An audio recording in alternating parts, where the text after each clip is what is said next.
कुठे गेले सगळे? तुला माहिती, सांग मला कुठे गेलेत. लक्ष दादा कुठे गेले?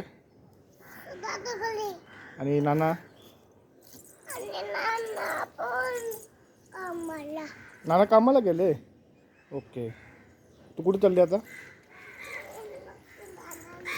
लक्ष दादाचे लॉक लागले.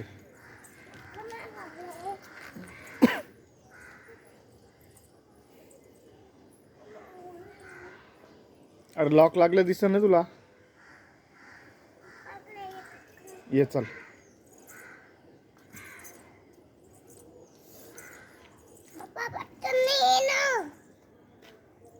कुठं? चावी कुठे आहे आपल्याकडं? चावी कुठे आहे? चावी कुठे आहे? चल चप्पल घाल.